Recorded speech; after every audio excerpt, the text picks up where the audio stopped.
സ്നേഹത്തിൻ്റെയും പ്രാർത്ഥനയുടെയും പ്രായശ്ചിത്തത്തിൻ്റെയും ദിനരാത്രങ്ങളിലൂടെ കടന്നുപോകുന്ന നോമ്പുകാലം.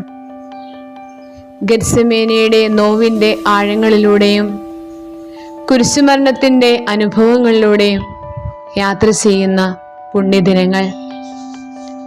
ഗെത്സമേനി താൻ ഏറ്റെടുക്കാനിരിക്കുന്ന കുരിശുമരണത്തിനു മുൻപ് അനുഭവിക്കാൻ പോകുന്ന വേദനകൾക്ക് മുൻപ് താൻ ഏറ്റെടുക്കാൻ പോകുന്ന പീഡാസഹനങ്ങൾ മുഴുവൻ അവൻ ആ ഒരു രാത്രി കൊണ്ട് മുൻപിൽ കണ്ടു. ദൈവം മനുഷ്യനായ രൂപം മാറിയതിൻ്റെ ഏറ്റവും വലിയ തെളിവാണ് ഗെത്സമേനി അനുഭവം. തൻ്റെ പീഡാസഹനത്തിൻ്റെ വേളകളെ മുൻപിൽ കണ്ടുകൊണ്ട് ഏറ്റെടുക്കാൻ പോകുന്ന വേദനകളെ അറിഞ്ഞുകൊണ്ട് അവൻ പിതാവിൻ്റെ മുൻപിൽ നിസ്സഹായനായി ഇങ്ങനെ അപേക്ഷിച്ചു: പിതാവേ, കഴിയുമെങ്കിൽ ഈ പാനപാത്രം എന്നിൽ നിന്നും അകന്നു പോകട്ടെ. ആരും സഹായിക്കാനില്ല എന്ന തോന്നലില് ഒരു ദൈവപുത്രന്റെ നിസ്സഹായമായ വേദനയുടെ സ്വരം. എങ്കിലും അവൻ ഇങ്ങനെ കൂട്ടിച്ചേർത്തു: എൻ്റെ ഹിതമല്ല, നിന്റെ ഹിതം നിറവേറട്ടെ എന്ന്. നമ്മളും പലപ്പോഴും പല ഗെത്സമേനി അനുഭവങ്ങളിലൂടെ ഒറ്റപ്പെടലിൻ്റെ, കുറ്റപ്പെടുത്തലിൻ്റെ വേദനകളിലൂടെ കടന്നു പോകാറുണ്ട്. നിസ്സഹായതയോടെ ചുറ്റും നോക്കി നമ്മളും ഇങ്ങനെ അപേക്ഷിക്കാറുണ്ട്: ദൈവമേ, നീ എന്നെ കൈവെടിഞ്ഞുവോ?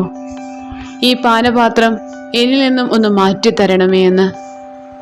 നിന്റെ ഗെത്സമേനി അനുഭവങ്ങളിലൂടെ നീ കടന്നു പോകുമ്പോൾ വേദനകളുടെ ആഴങ്ങൾ അറിഞ്ഞവൻ, ഒറ്റപ്പെടലിൻ്റെ നൊമ്പരം മനസ്സിലാക്കിയവൻ, പിതാവിൻ്റെ ഹിതത്തിനു വേണ്ടി സ്വന്തം ജീവൻ ബലിയായി നൽകിയവൻ, അവൻ നിന്റെ കൂടെയുണ്ട്.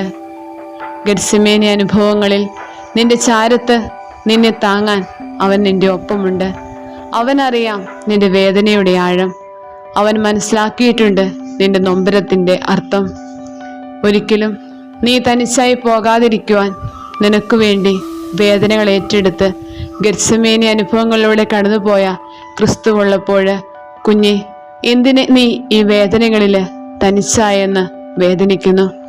എന്തിന് നീ ഈ ദുഃഖങ്ങളിൽ ഒറ്റപ്പെട്ടു പോയെന്നോർത്ത് കരയുന്നു?